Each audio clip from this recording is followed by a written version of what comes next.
Praise the lord. మన ప్రభువును ప్రియ రక్షకుడైన దేవుని నామమున మీ అందరికీ కూడా ఉదయకాల శుభములను తెలియచేస్తూ ఉన్నాను.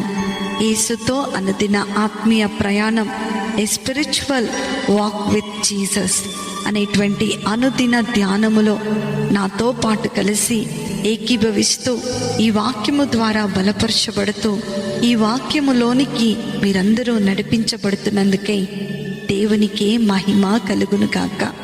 నేటి దినవాక్యము మత్తయి సువార్త 5వ అధ్యాయము 44వ వచనము. నేను మీతో చెప్పునదేమనగా, మీరు పరలోకమందున్న మీ తండ్రికి కుమారులై ఉండునట్లు మీ శత్రువులను ప్రేమించుడి, మిమ్మును హింసించు వారి కొరకు ప్రార్థన చేయండి. హల్లెలూయా. నా ప్రియమైన దేవుని బిడ్డలారా, మన శత్రువుల కొరకు మనము ప్రార్థించే వారముగా ఉండాలని ప్రభువు మనలను కోరుకుంటూ ఉన్నాడు. బైబిల్ గ్రంథంలో మనం చూసినట్లయితే ఒక చక్కటి వ్యక్తి గురించి మీకు నేను పరిచయం చేయాలని ఆశపడుతూ ఉన్నాను. అపోస్తల కార్యములు 7వ అధ్యాయము 59వ వచనములో మనం చూసినట్లయితే క్రీస్తు కొరకు చనిపోయినటువంటి మొట్టమొదటి హతసాక్షి ఎవరైనా ఉన్నారు అనంటే అది స్టెఫెను మాత్రమే.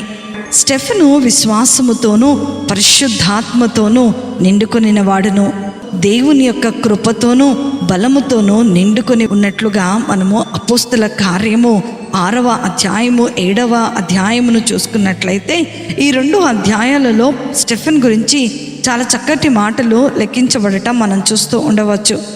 ఆయన యొక్క కృపతో బలముతోనూ నిండిన వాడై ప్రజల మధ్య మహత్కార్యములను గొప్ప సూచక క్రియలను చేయుచుండెను అని అపోస్తల కార్యము 6వ అధ్యాయము 8వ వచనంలో మనం చూస్తూ ఉండవచ్చు.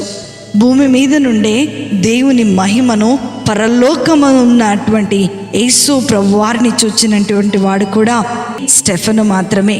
అయితే అతడు పరిశుద్ధాత్మతో నిండుకునిన వాడై ఆకాశము వైపు తేరిచూచి దేవుని మహిమను, యేసు దేవుని కుడి పార్శ్వమందు నిలిచి ఉండుట చూచి ఆకాశము తెరవబడుటయు మనుష్య కుమారుడు దేవుని కుడి పార్శ్వమందు నిలిచి ఉండుటయు చూచినవాడు స్టెఫెను. హల్లెలూయా.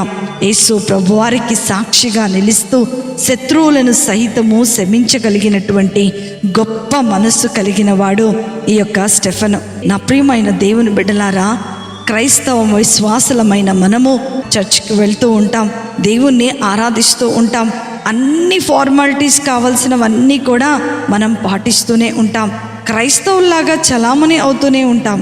క్రీస్తును మాత్రము అనుసరించలేని పరిస్థితిలో నేటి దినములలో అనేక మంది ఉన్నారు. మత్తయి సువార్త 5వ అధ్యాయంలో ప్రభు చెబుతున్న మాటలు ఏంటంటే, మీ తండ్రికి మీరు కుమారులై ఉండినట్లు ఇతరుల కొరకు ప్రార్థన చేయండి, ఇతరుల కొరకు ఇతరులను క్షమించే వారముగా ఉండండి. క్రైస్తవ పేర్లు పెట్టుకుంటాము కానీ క్రైస్తవ్యము మన జీవితంలో లోపిస్తూ ఉంది. మనము చాలాసార్లు కూడా సినిమా యాక్టర్లను, లేకపోతే పాప్ సింగర్స్ను, లేకపోతే క్రికెట్ ప్లేయర్స్ను ఇట్లా కొంతమందిని రోల్ మోడల్స్గా పెట్టేసుకుంటూ ఉంటాం. నేను వాళ్ళలాగా జీవించాలి, వీరిలాగా జీవించాలి, వారిలాగా హెయిర్ స్టైల్ చేసుకోవాలి, వీరిలాగా చేసుకోవాలని ప్రయత్నం చేసేస్తూ ఉంటాం. కానీ స్టెఫెను మాత్రము క్రీస్తు ప్రభుల వారిని తన రోల్ మోడల్గా పెట్టుకున్నాడు. అందుకనే మరణములో సహితము ఆయననే అనుసరించగలిగాడు. సత్యము కోసము నిలబడినప్పుడు స్టెఫెనును రాళ్లతో కొట్టారు వాళ్ళు. యేసు ప్రభు వారు సిలువలో తనను తాను, తన ఆత్మను తండ్రికి ఎలాగో అప్పచెప్పుకున్నాడో స్టెఫెను కూడా, ప్రభువా నా ఆత్మను నీ యొద్దకు చేర్చుకో అని ప్రార్థించినటువంటి వ్యక్తిగా మనం చూస్తూ ఉన్నాం.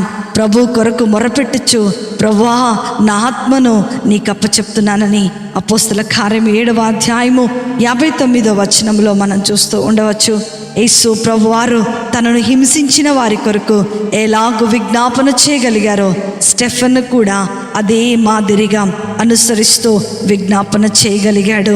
నా ప్రియమైన దేవుని బిడ్డ, ఈ ఉదయకాల సమయంలో ఈ వాక్యం వింటున్నటువంటి నీవు నీ జీవితంలో నీవు నేర్చుకోవాల్సిన విషయం ఏంటి అంటే క్షమించటం, నీ శత్రువులను క్షమించటం, నీ శత్రువులను నువ్వు ప్రేమించటం, నిన్ను హింసించిన వారి కొరకు నీవు ప్రార్థన చేయగలిగినట్లయితే క్రీస్తు ప్రభుల వారి యొక్క మనసును నీవు కలిగి ఉన్నట్లే. నా ప్రియమైన దేవుని బిడ్డ, నువ్వెదుర్కొంటున్నటువంటి ఈ యొక్క లోకములో క్రీస్తు ప్రభున వారిని నీవు రోల్ మోడల్గా చేసుకున్నట్లయితే ఆ నిత్య రాజ్యములో స్టెఫెను వలె మనము కూడా చేర్చబడతామని ప్రభు మనతో మాట్లాడుతూ ఉన్నాడు. కనుకనే ఈ ఉదయ కాలమున క్రీస్తును కలిగి ఉండండి. క్రీస్తుని అనుసరించగలిగిన వాడే క్రైస్తవుడిగా పిలువబడుతూ ఉన్నాడు. స్టెఫెనులా విశ్వాసముతోనూ పరిశుద్ధాత్మతోనూ ఆయన కృపతోనూ బలముతోనూ నిండుకొని విజ్ఞాపన చేసే అనుభవాన్ని మనము కలిగి ఉందాం. ఆ రీతిగా మన జీవితాలను సిద్ధపరచుకుందాం. అట్టి కృప, ధన్యత, ఆశీర్వాదము దేవుడు మనకును మన కుటుంబాలకు అనుగ్రహించునుగాక. ఆమేన్. ప్రార్థన చేసుకుందాం. మమ్మలను మిక్కిలిగా ప్రేమించిన మా ప్రియ పరలోకపు తండ్రి, దేవా మీకు వందనాలు నాయనా. పరలోకమందున్న నా తండ్రికి కుమారులయుండునట్లు శత్రువులను ప్రేమించండి అని మీరు మాకు తెలియజేసిన వాక్కును బట్టి మీకు వందనాలు ప్రభువా. ఇప్పుడు వరకు నాయనా క్షమించే గుణము మాలో లేదు ప్రభువా. కానీ నాయనా ఈ దినము నుండి నాయనా తండ్రి అయా మమ్మలను హింసించిన వారి కొరకు మేము ప్రార్థన చేస్తున్నాం. మాటల చేత, క్రియల చేత, చేష్టల చేత మమ్మల్ని బాధిస్తున్న వారి కొరకు మేము ప్రార్థిస్తున్నాము తండ్రి. ఈ ఉదయకాల సమయము నాయనా మమ్మల్ని మేము తగ్గించుకుంటూ ముందుకు కొనసాగే భాగ్యాన్ని దయచేయమని నజరేయుడైన యేసుక్రీస్తును శక్తి కలిగిన నామములో అతి వినయముతో అడిగి వేడుకొనుచున్నాను తండ్రి. ఆమేన్, ఆమేన్, ఆమేన్. ప్రభు మిమ్మలను మీ కుటుంబాలను దీవించునుగాక. ప్రేమతో మీ సహోదరి శిల్పా జోసెఫ్.